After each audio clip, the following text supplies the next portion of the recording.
This is our Math Unmasked lesson for Unit 6, Lesson 1. Today we're using tape diagrams to really kind of explore some of that pre-algebraic reasoning.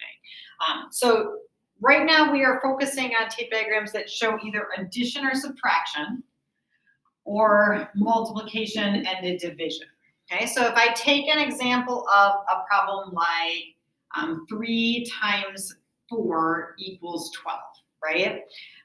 We sometimes think about these as fact families, with 12 being our whole here and 3 and 4 being the parts, and we know we can do 3 times 4 to get 12, 4 times 3 to get 12, 12 divided by 3 equals 4, or 12 divided by 4 equals 3.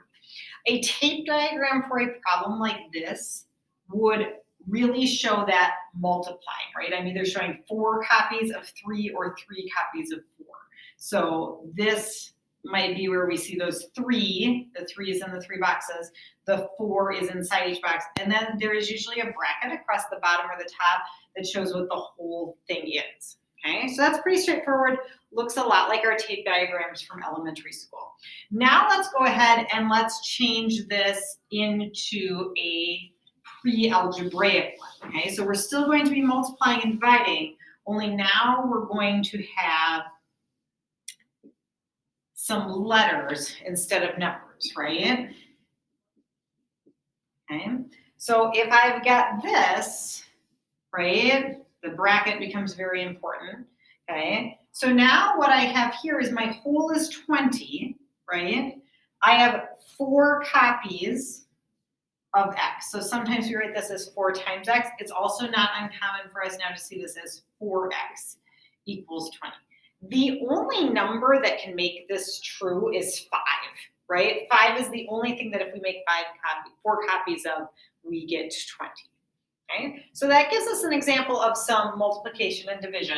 Now let's go ahead and take a look at some addition or subtraction. So again, we're going to start with a really simple one. Let's do 2 plus 3 equals 5. Okay, so if I was going to draw a tape diagram for this, I start with my big rectangle. I'm going to have a box that's worth 2, a box that's worth 3. The whole thing is worth 5. Okay, so that's what their whole number is. Now let's go ahead and let's change this into some letters. So 3 plus x equals 7, right? So now I've got my whole thing. I'm going to have a box that's worth 3. I'm going to have a box that's worth x. The whole thing is worth 3. So this could show 3 plus x equals 7. This could also show 7 minus 3 equals x. This could also show 7 minus x equals 3, or it could show x plus 3 equals 7. Now, obviously, 4 is the only number that makes this true. Again, just like we have all of these, just like if we have a fact family for addition and subtraction. Okay, so on our homework tonight, that first one is asking you to draw a tape diagram. The second one is saying, where do you see the quantity x? Where do you see the quantity 4? Where do you see 17? How does the diagram show that this half of the equation on the left of the equal sign and this half of the equation on the right of the equal sign are equivalent? Okay, there's something missing in number 2's tape diagram, so you're going to add that. Okay, that's the A complete. And then it says find the value of x. When it's saying that, they're saying what number is that worth? If I was going to find the value of x for this, my answer would look like this. X is equal to 4. I'm saying that's the only thing that that letter can be to make that number true. And then finally, we have 2 tape diagrams. You are matching them as either a multiplication and division or an addition or subtraction. So each one of those will be in either an A or a B. And then we've got a couple of review questions. Unit rate, if you need to draw the unit rate price, that table, you can do that.